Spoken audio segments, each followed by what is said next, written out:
Coming up on week 1 of the Winter Sports Husky Zone, the wrestling and basketball teams got their seasons underway, and all teams fought to the finish in their first competitions. All this and more is coming up on the first Winter Sports Husky Zone, presented by Anim Athletics.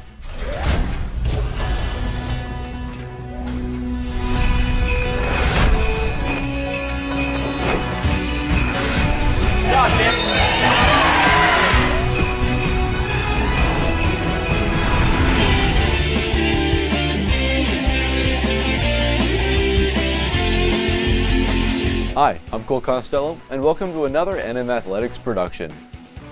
This week was the first of our winter sports season, as 3 of our 4 teams opened up their seasons. First off, here's Shane Whitehead with wrestling.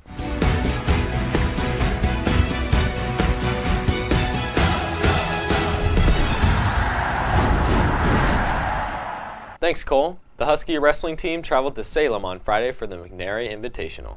This was the first competition for North Marion, and taking a look at the schedule, they met what could be their strongest competition of the season. The Invitational was set up in a dual style, and the Huskies faced off against Roseburg, Cascade, and McMinnville.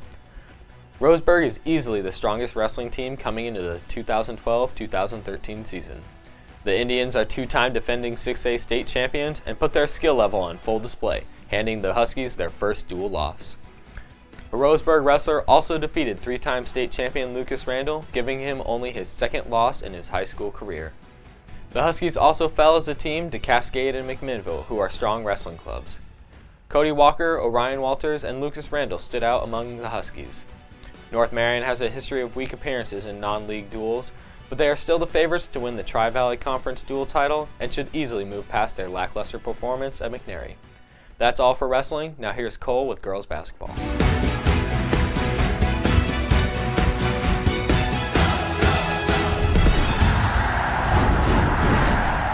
Thanks, Shane. To open the season, the girls faced a matchup against the Elmira Falcons. Despite losing most of last season's contributors, the girls returned some key pieces. Soon after tip-off, things got ugly and only proceeded to get uglier. The halftime deficit showed Elmira more than doubling the Huskies' score. Elmira featured 2 posts who finished the night at around 20 points apiece. The night did not go without a bright spot, however, and that was the 3 freshmen who played sizable minutes. Those 3 are Jessica Oliver, Kelsey Henry, and Kylie Flores, who was featured in the starting lineup.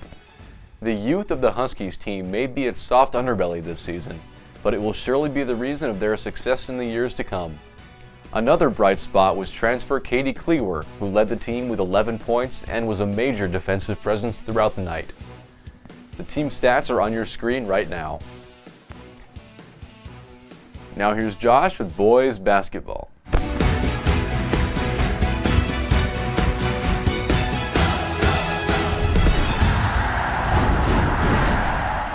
Thanks, Cole. The Huskies jumped on the board quick in a rare Saturday night matchup with Elmira, leading 4-0 in the first 45 seconds.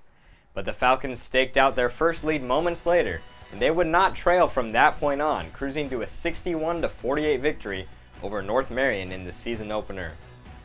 The win for Elmira marked the 5th straight season in which the Falcons won their season opener. North Marion, on the other hand, has now lost the season opener in consecutive seasons. The Falcons finished out the first quarter with a sizable 16-7 advantage and went on to hold leads as big as 20. North Marion kept the scoring within 4 points in the final 3 quarters combined, but the lopsided nature of the first quarter gave the Huskies too big of a hole to climb out of. 3 of the 5 North Marion starters were in double figures. These included Kyle Williamson with 14, Kerry Cook with 14 also, and Quali Verastigi with 10. Cook fell 1 board short of a double-double as he finished with 9 rebounds. 10 of Williamson's 14 points came in the first half, while 12 of Cook's 14 came in the second half. Only 1 bench player scored for the Huskies, and that didn't come until the final seconds of the 4th quarter. Elmira led the bench scoring category 26-2. North Marion shot 27% from the field in the first half, but they were able to improve that mark to 36% by the time the game was over. Elmira shot 40% from the field. Other stats are on your screen now. Now here's Cole for our ever-popular Staff Athletes segment. Thanks, Josh. This week we continue our most exciting segment with the fan-voted staff athlete.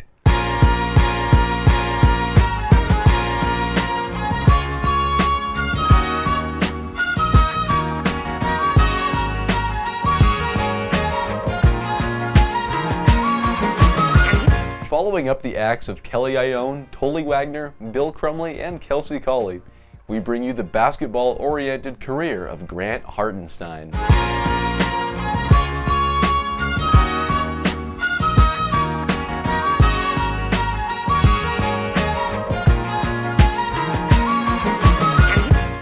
As a member of the Colton Vikings basketball team out of Colton High School, Hartenstein really began to be noticed his junior year. He was called the spark plug of his third-place state finishing team and was selected to the first team all-tournament and pulled the most votes of any all-state selectee in the process. Moving on to his senior year of high school, the accolades for Mr. Hartenstein began to add up. He was a part of a team that went 16-0 in Tri-River Conference play and was ranked at number 1 in the state for the majority of the season. He won several Athlete of the Week and Athlete of the Month awards at his high school. In his senior season at the point guard position, he led the team in assists and was among the team's top rebounders. Under the direction of his Coach of the Year coach, Grant Hartenstein was the league's Player of the Year. He was also selected as Portland Metro Station K2's Athlete of the Month, which selects students for grades, character, student citizenship, and community service, along with the athletic achievements. Mr. Hartenstein was always the first one to thank others for his success, and as he would often point out, to God, his coaches, his fellow teammates, his family, and the tight-knit Colton community for his achievements. The team made it to the state playoffs and faced a crucial quarterfinal matchup with the number 2 ranked Vale Vikings. In a battle of the Vikings, the Colton Vikings shocked the Class 2A landscape with a blowout win over Vale. It was a very hyped-up contest between the two squads, but Colton came away with the easy win at 61-38. Hartenstein shot 7 of 14 from the field and went 6 of 8 from the stripe, a total of 21 points. The newspaper article reads, "Problem number 1 for Vale, how to stop Colton's Grant Hartenstein, a 5'10" all-purpose threat." The deck was stacked on that question because the answer could be there is no way to stop Hartenstein. He finished with 21 points, 6 rebounds, and 4 assists. He runs the show, he penetrates and looks for the open man. He sees the floor so well, Colton's coach Greg Adams said. Mr. Hartenstein's slashing drives to the basket and running jump shots in heavy traffic led his team to the quarterfinal win. As the team made its way to the state championship, they were matched up with St. Mary's. The Colton Vikings could never really make it over the hump in the game, as they held leads of 4 points on 3 separate occasions throughout the game. However, Colton never led in the fourth quarter and things were looking quite desperate for Hartenstein's team. Trailing by a point with 6 seconds left, Colton went to none other than Grant Hartenstein for the final shot. He drove it to the hoop and drew the foul with just 1 second remaining in the contest, as a St. Mary's player caught Hartenstein with a forearm. In order to ice the free throw shooter, St. Mary's called a timeout, but Hartenstein walked to the foul line and knocked down the free throw to end the battle.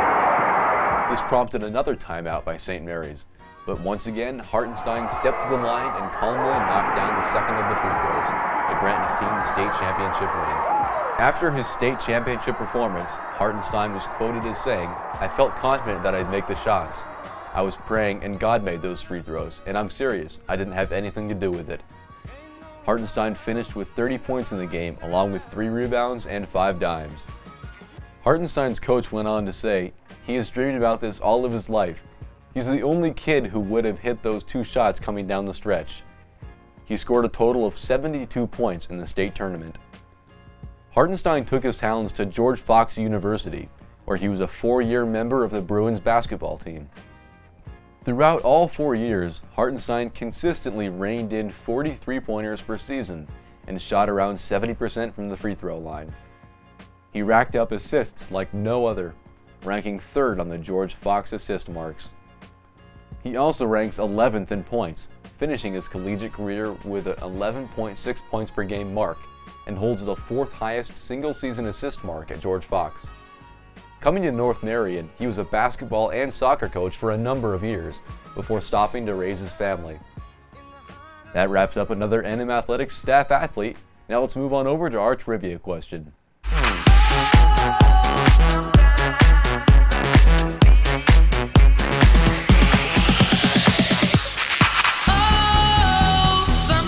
Last week we asked you what was the last year that either of the basketball teams made it to the state playoffs. The answer is 2011. The boys basketball team made the long trip to Phoenix for a game with the #1 ranked Pirates.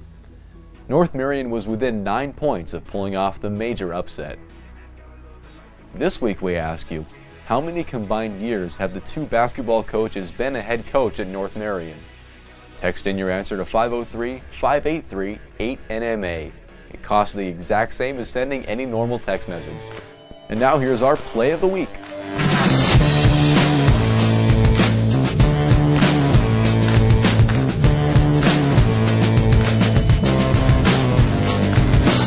the boys basketball game versus Elmira, Kerry Cook stripped away the ball and went the distance to lay it in, as you can see here. This specific play was part of Kerry's great overall performance Saturday, which leads us to our high-flying performer. Let's go!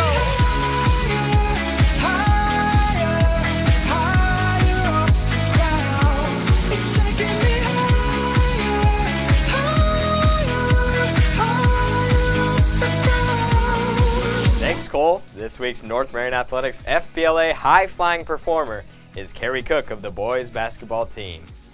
In his first varsity basketball game ever, Kerry nearly recorded a double-double with 14 points and 9 boards. 12 of his 14 points came in the second half of the game. Congrats to Kerry, and we wish him luck for the remainder of this season and the rest of his high school career. Be sure to visit Miss Ione in Room 2 for all of your balloon needs, as they are perfect for any occasion. Now we welcome back Wyatt Moore for more upcoming events.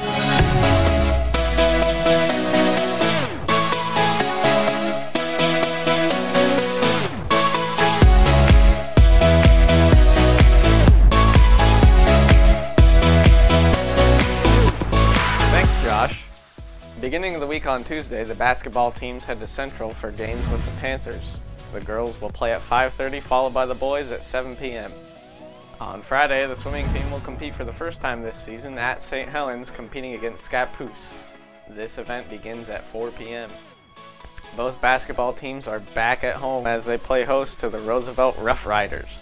Girls play at 5:30, while the boys will follow at 7 p.m.